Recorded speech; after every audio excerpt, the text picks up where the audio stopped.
Okay, I'd love to talk about the growth of UberDoc, and in particular scaling it, because UberDoc is essentially a marketplace, and marketplaces are notoriously some of the hardest problems to solve because you have this supply and demand that somehow need to be built in lockstep, or no one's going to find value from anybody on either side. So you need doctors for patients to come, you need patients for doctors to come. How did you solve this chicken and egg problem? So when we first built the platform, we put our first 45 doctors on. I'm like, yay, we're done, right? And then we had one like TV spot, like they did a story on us on the local news, and the platform like immediately like we got patients. I'm like, okay, that was my test. I knew it was going to work. Now we can't be on TV every day, and that was really expensive. Like with everything. When we started to drive more, we have doctor patient, like to sell to the patient, you need a lot of inventory. You're absolutely right. You can't like open up for Black Friday until you have enough inventory on the shelf. So we concentrated really on that inventory, on those doctors. And we started with just 6 core surgical specialties and expanded it rather rapidly, and then embraced our DPC colleagues in, and that really exploded the platform. We pulled away any subscription. We made sure the doctors could join without much friction. And then we just went across the country, door to door. I went beyond my doctor's lounge and beyond my state and beyond my specialty. And I couldn't find a naysayer. So it was really hand-to-hand combat, basically. And now, we have a robust marketing campaign and we've built the largest network now in the country of direct pay specialists. And it was really solidly built because it was built literally by hand, right? Right. And we're very proud of that network. Now on the patient side, we go to aggregators. We have a contract with the state of Massachusetts. We have working with employers, medical cost share groups to be TPAs so that they need direct pay specialists. They're using our network. But ultimately, this is a direct-to-consumer model, and I would love to get right to the patients. And how do you do that? This podcast there. Come use UberDoc, right? Because I used to think it's the best kept secret, but it shouldn't be a secret now. And so we encourage our doctors to market to their patients and use it for their own appointment making. I do think it's an easy concept. I don't think it's hard for patients to figure it out. It's just another thing that they would have available to them. It's situational. You don't have to use it every day, but when you need it, it's there. So I think that, like I said, getting it to the consumer, as you said, that marketplace, I don't think it's an issue of changing behavior so much as knowing that it's there. Right. Because awareness that there is this better option. Yeah. Yeah, absolutely. It's just it's like people go to urgent cares all the time. Like their behavior right now is to find something convenient, accessible, and affordable. So that behavior is already there for medicine, right? So we're just saying instead of, it's your eye, instead of going to the walk-in, get the referral to your primary and get to the eye doctor, just go to the eye doctor direct. Yeah, makes sense. And is there a geographic component to at least the early days of your growth? Like, okay, we're going to focus on Massachusetts first, or this part of Massachusetts. I know there was a offering component, like Amazon started with shoes, or Zappos started with shoes, Amazon started with books, and were there other dimensions? We started, with our 6 core surgical specialties, and orthopedics, urology, gynecology, general surgery, vascular, and ENT, and in Massachusetts because that's where I live, and those are my colleagues, those are my connections. Rapidly, we got people interested in other places, and then we started to just. Everyone said just concentrate in one area with one specialty. Well, this is not the way it worked. I mean, it's like that's easy to say, but so ultimately, we started to get we wherever we could get access, we started to the word spread. Like in Florida, it spread really quickly, and we got a lot of doctors in Florida, California, where our investors were. We now have a lot in Texas, Ohio, and so next thing you know, it's like, it'd be great if we could just confine it to one area. So we did start playing with zip codes and drive traffic to certain zip codes. psychiatry, for example, was always an important one, and because a lot of people don't want to use their insurance to see a psychiatrist, and so we concentrated on one specialty in one particular area. We used, Google AdWords and so forth, and we were able to prove the model. Now, to sustain it on a scale, it's costly, and you could put a lot of money into Google AdWords and all that. So we kind of tested it in these areas, and again, the model worked.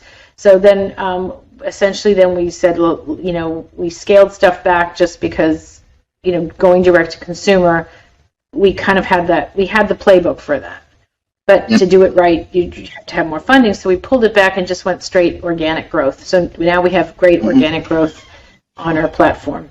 Like anything, how do you bring anything to a consumer market today? You can spend tons of money on ads and Instagram and all this stuff, and the ROI on that stuff is so high.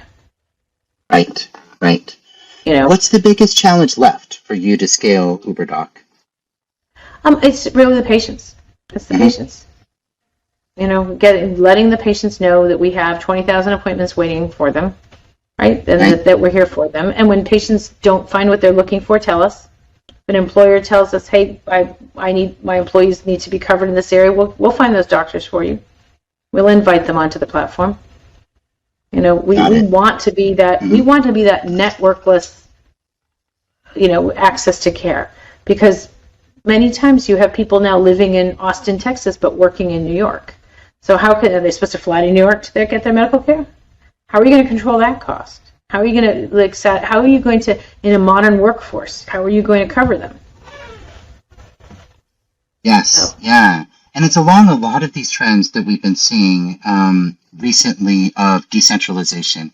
So in cryptocurrency and blockchain, all about decentralization. Web 3.0 is the same thing, but really scaling the access and the responsibility out to the people themselves rather than an entity controlling things.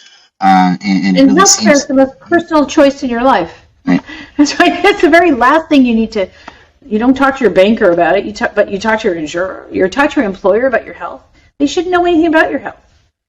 That's not their business. Yep.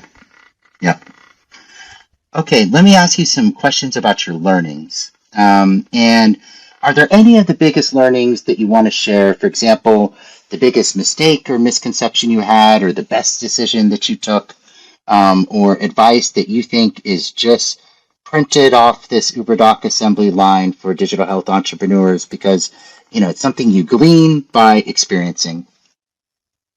So I think that on the mistake side, don't underestimate lawyers' rates and time. I was taken aback on that. We're having a chat. I'm just asking you a question. It's like, oh wait, there's a dollar bill attached to that. So so the attorney's fees, the whole, there's the transactional people out there that it's part of the business world. And my only mistake is not doing my homework on that and knowing ahead of time. And I think that's really important for entrepreneurs to know and appreciate. The best decision I think I took was when I pulled the subscription. When we saw the interest among the DPC doctors, and they really were great supporters of our model from early on, saying, do this, build it, keep it going. That was a really important decision, even though it took away the attraction of a SaaS model, a subscription model, and it gave us a much longer runway because you need to have to build revenue off a transactional model.